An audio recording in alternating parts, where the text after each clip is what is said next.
future is Mecha.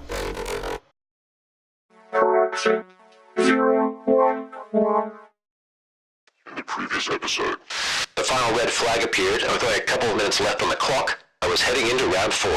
It's time we started taking better care of this place. And ourselves.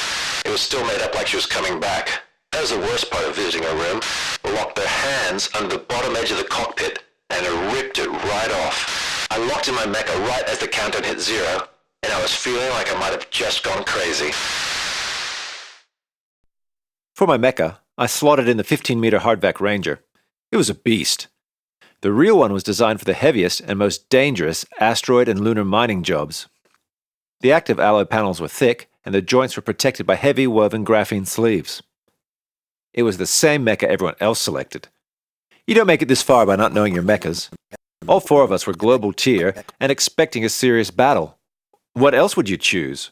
Still, something about it didn't sit right. I always feel like if you're doing the same thing everyone else is doing, you're going to end up with the same result. With seconds left before launch, I found myself back in the mecha selector, flicking through the options faster and faster. Looking.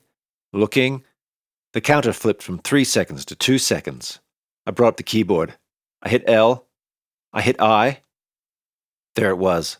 I locked in my mecha right as the countdown hit 0, and I was feeling like I might have just gone crazy. The lobby was replaced by the narrow virtual cockpit of a 6-meter lithe mech. The same model my sister had danced in. The same model the sim rig had been tuned for. The same model I had learned to pilot with. The field appeared, and right away it was obvious Coda was right. We were facing each other from the 4 corners of a tower pad. The pad was bordered by infinitely tall grey walls showing the faint grid pattern of a sim boundary. We were walled into this small space. Except it wasn't really a wall. You could collide with it, but you wouldn't bounce. You wouldn't stick. You couldn't punch a handhold into it. You couldn't jump off from it. You would just slide down to the ground. There was a beam on the ground in front of each mecha. We all grabbed for them. After the ponderous construction mechas, whose long limbs always seemed to be moving in slow motion, the lithe mech made me feel like I was 4-limbed lightning. The feedback from the prosthetics made the heft of the beam obvious. In the construction mechas, it was like picking up a twig. I was going to have to compensate for its weight. Glurksucks 8819 had spoken the truth. The 3 of them were walking straight towards me, and I had nowhere to run to. At least they couldn't surround me. If I backed closer to the corner, well, they're going to have to take turns attacking me. They were all carrying their beams in the right hand of their mechas. Once they got close, only the mecha on my left would have a clean strike. I moved back. Gravity was normal, and I wished it was ratcheted down again. As they moved closer, group comms cut in and I heard laughter. "Who brings a dance mecha to a heavyweight slugfest?" said a girl's voice. By the Scandi accent, it had to be Aurora Borer. "Would you both just shut it and do your jobs?" said another girl. I bet it was Battle Pig 32. As it got closer, the mecha on the left tossed its beam from the right hand to the left hand and gave it a swing. Okay, now 2 of them could have a swing at me. I could handle it. The center mecha stopped and the other 2 kept coming towards me. I moved into a defensive stance, waiting to see who would swing first. It was the mecha on my left. I swiveled and deflected their beam, then turned, ready to do the same to my right, but I was too slow. The full force of an active alloy beam swung by a 15-meter HardVac Ranger caught me in the side. It sent me flying across the pad like a discarded doll. I skidded along the ground until I hit the virtual wall. I was so lucky. If that blow had hit my cockpit, or an arm, or a hand, anywhere except the body, I would already be red flagged. I couldn't risk another hit, so my defensive plan, keep blocking and wait for the inevitable mistake, had to be abandoned. I had to go on the attack. They were stomping towards me. I threw my beam away and flipped onto my feet, skipping beyond their reach. Between its strength and speed, piloting the lithe mech made it feel like, short of flying, gravity was something you could ignore. Every second, every step I took, the old muscle memory kicked back in, stronger and stronger. It was like I was playing rather than fighting. I led them on a short chase until I was in the middle of the pad. They spread out again, pursuing their 3-pronged attack. I danced around them so I was only facing the rightmost one. I stepped in and they swung at me. But I already danced back out of the way. From there I jumped and landed on their shoulder. There was no way I could pop a joint on these big rangers with my bare mecha hands, but I knew their weak points. The biggest one was the round peripheral canopy port on each side of the head. It was hardened monocrystalline glass designed for deep space. One thing that was harder than that glass was the jet shielding on the bottom of a mecha's foot. As the other player straightened up and reached for me with their other hand, I did a little hop and a fast spin and brought the heel of my foot down hard upon the port, shattering it. I had to jump as it collapsed, losing power as the red flag went up over it. 1 down, 2 to go. "Remember the deal! Stick with the plan!" shouted Battlepig 32. That was the last thing she said during the match. The other mecha hit them straight in the cockpit, bending the beam with the blow and sending the Ranger backwards onto the ground, red flagged. "The plan's dead," said a guy's voice. I guess it was Glurk Sucks 8819. "I'd rather earn my points the honorable way, one-on-one. Mecha versus mecha." He pulled the beam from the fallen mecha's hand and advanced on me, swinging both of his weapons back and forth in front of him. I cartwheeled away. How could I have forgotten how much fun a live mech is, and how fast they are? As long as I kept moving and stayed out of corners, the other mecha could never get close enough to touch me. But we had 1 knockout each. With no building possible, once the clock ran out, we would go into overtime and then just keep going until one of us was left standing. He realized the same thing and stopped chasing me. He stomped to the middle of the pad. "You're gonna have to face me. Might as well get it over with." "You could quit and save yourself some time," I said. "I don't quit." "Me neither." I'd worked my way back to the beam I had dropped. I picked it up and held it near the end with both hands. Then I sprinted towards the waiting mecha, the end of the beam pointed straight at it. He raised his beams, ready to strike me or block any jab I might attempt. But I wasn't going to jab him, despite how it looked. Moving at full speed, I threw the beam into the air. By reflex, he raised his beams to block while I went down into a slide, passing right between his legs, right under him and behind him. I dug my feet in, stood, and backflipped, twisting in the air and landing on the edge where the mecha's torso joined its hips. From there I leapt again. Turning over in the air, I landed just behind the top of his head. Despite its strength, the falling weight of the live mech forced its head down towards its chest, opening a gap between the cockpit and the neck. I caught the falling beam I had tossed and jammed it into the gap. Glurk Sucks 8819 thrashed his beams around his head and I had to jump to safety. Turning to face me, he couldn't lift his cockpit up. That beam was locked in tight. "What have you done?" he shouted. "Stabbed you in the back, I'm afraid." I shuffled back and forth in front of him, in and out, tempting him to attack. He raised both arms and brought them both down, trying to hit me or catch me between them. Except he didn't. I jumped and landed on his left arm. I jumped again, getting some extra height as he tried to shake me off, sailed over his head, and landed with both feet, knees locked, on the very end of my beam. It acted like a lever, not quite popping the cockpit right off. It was a HardVac Ranger after all, but unseating the connector between it and the body. The final red flag went up. I had won. Through 5 rounds against some of the world's best pilots, I had triumphed. Messages streamed in. "That beam in the neck," chatted Fang. "You're the luckiest cretin in the Sims. 548. "Simlord," wrote another. The avatar was orange and yellow and the player tag was Awesome Wind. I was totally sure that was Oswin. I sent grateful hands to as many as I could. From Azalea I got a long line of flames. She followed it with a tomato, meaning "see you tomorrow." Then I had to give an interview with one of the stream team's vloggers. It was part of the deal. They told me I was being called Crane Lord in the chats during the series, and that no one expected me to win when the format of the final match was revealed. When I appeared in a discontinued live mech while the other 3 had chosen HardVac Rangers, the audience thought that I had lost my mind. "What's your secret? How do you shift from an effective crane strategy to hand-to-hand combat?" "I don't know. I just make it up as I go along. Except for the live mech. When everyone locked in Rangers, I felt I had to do something different." "Different? It was completely opposite." "It worked.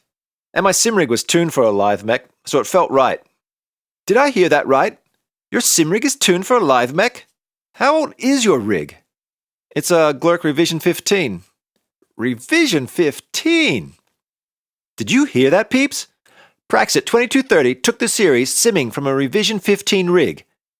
I know for a fact that your opponents in the final round were all on Revision 23s. Outdated hardware, discontinued mecha. Neefs, if Praxit 2230 ever gets a high-performance setup, he is going to be untouchable. And the rest of you? It's not the rig, it's not the mecha, it's the pilot that wins or loses. Thanks for your time, Praxit 2230. Dad was in the living area, standing in front of the windows and admiring his handiwork in the backyard. He'd showered off all the dirt and weed juice and was in a good mood. We both were. "Let's go celebrate," he said when I told him I had won. A few minutes later, he was wheeling his bike out, and I was strapping on his spare safety collar. While he checked the batteries, I was glaring at the baby. It was such a lump compared to a lithe mech, and so ugly and clumsy compared to a HardVac Ranger. The words of the interviewer played back in my ears. What could I do if I had a high-performance setup? I guess I would never know. Instead, I would be stomping around in the world's lowest-performing mecha.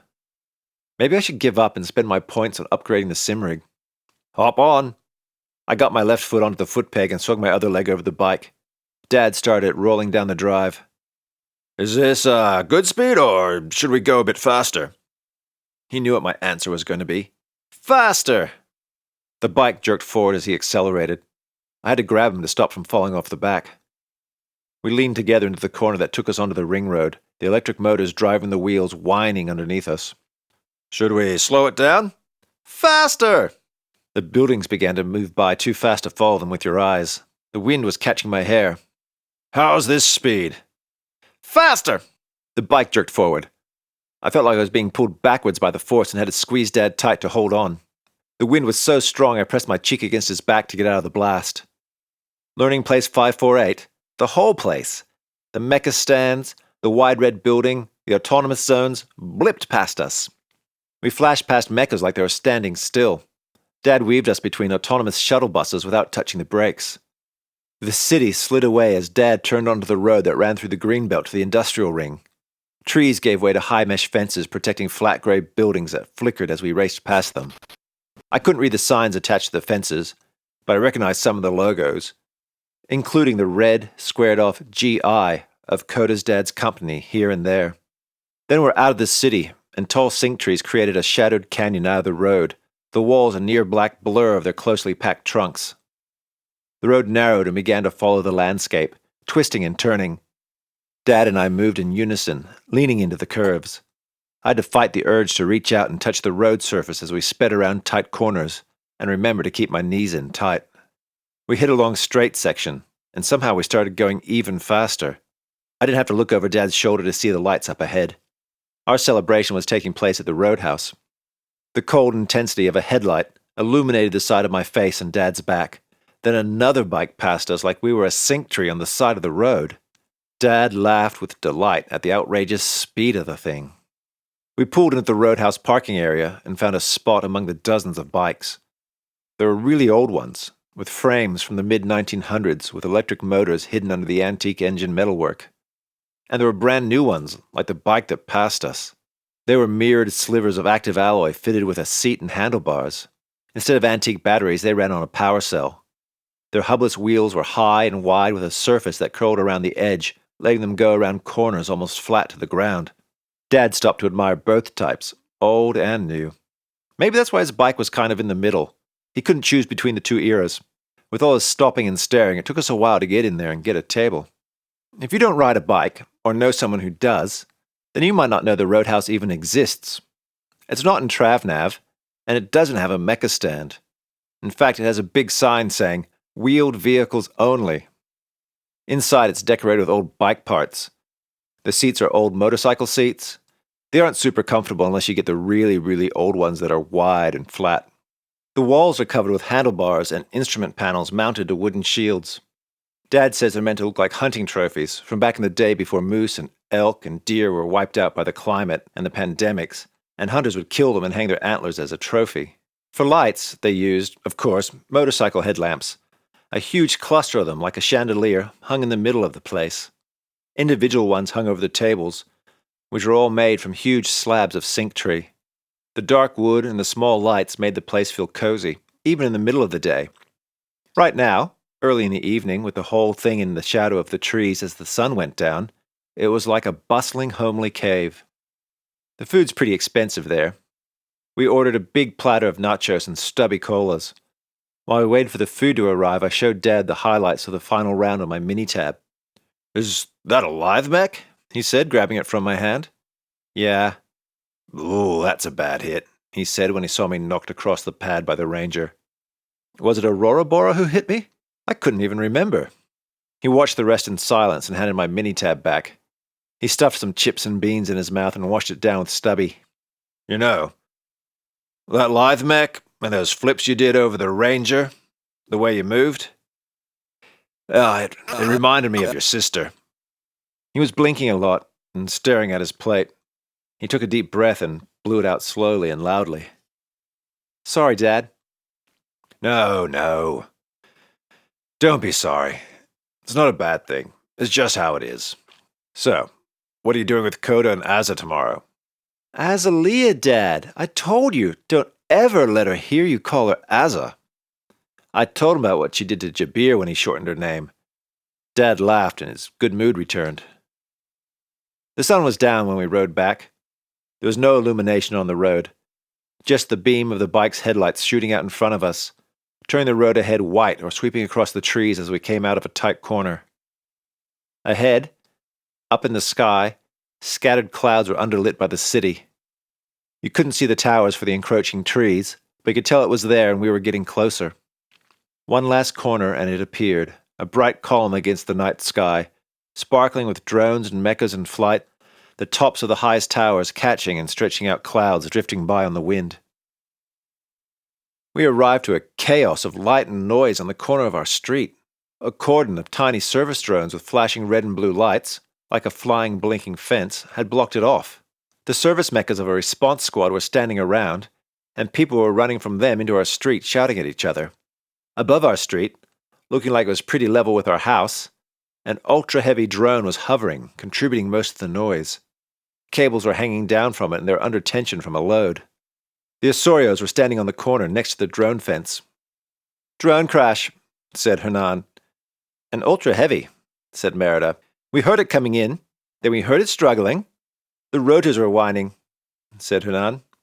"Then boom, crash, pieces flying," said Merida. "A piece of carbon fiber went right through our guest room window and stuck in the wall," said Hernan. From the corner, we could see the remains of the drone. Two 15-meter sturdy mechs moved it onto the cargo platform hanging from the other drone overhead. People were running around picking up smaller pieces by hand. Some had backpack vacs. Everything was dumped in the cargo platform. The sturdy mechs reeled in the ruined drone's cables and piled them on top of the mess like two giants playing with noodles. "I can't remember the last time an ultra-heavy crashed," said Dad. "What was it delivering?" "Nothing to anyone on this street," said Merida. "Might have been a failed TravNav sensor. Sent it off course," said Dad.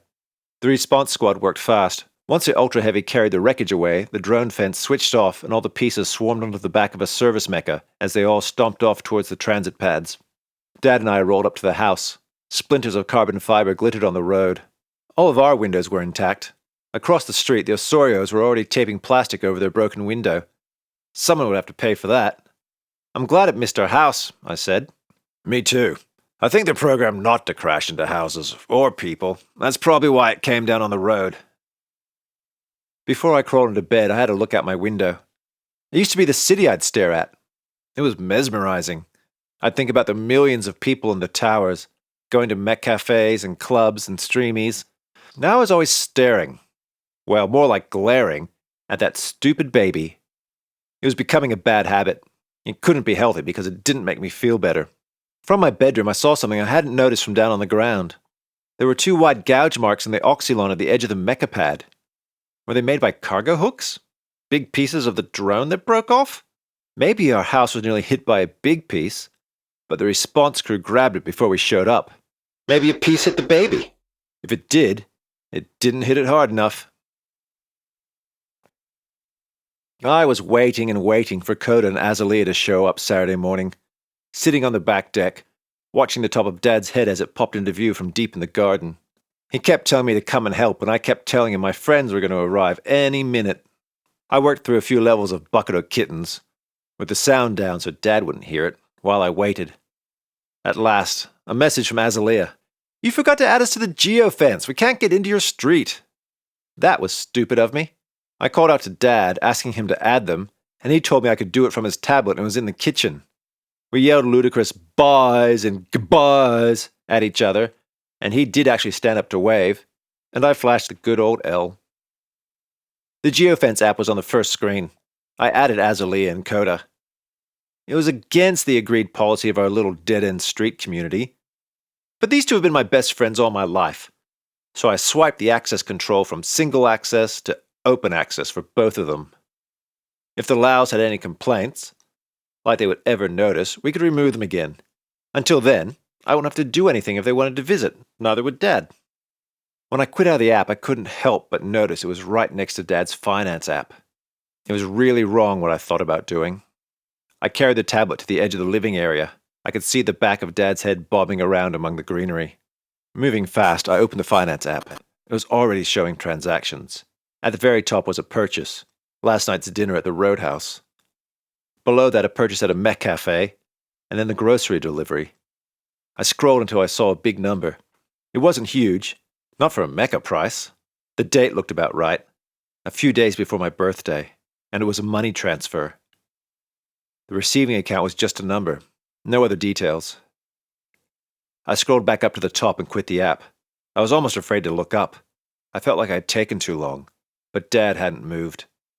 I put the tablet back and headed outside, worried about what little I had to tell Enu on Monday. Azalea and Coda were standing in the street, their canopies up, leaning on the front of their consoles, chatting. Coda's white Novolite was almost hard to look at in the sun. It was taller than Azalea's Yogi Mech.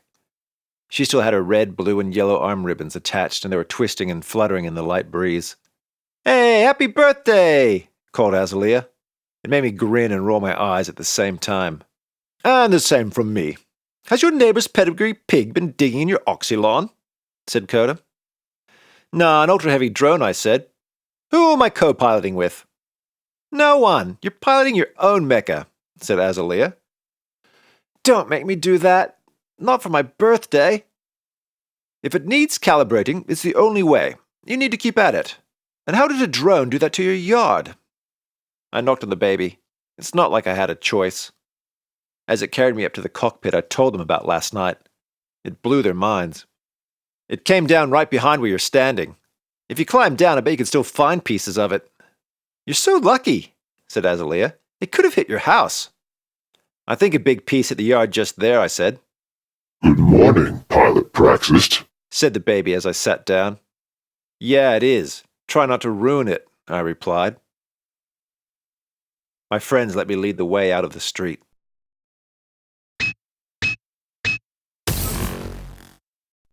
Want more features, Mecha? And want it sooner? Visit patreon.com/featuresmecha.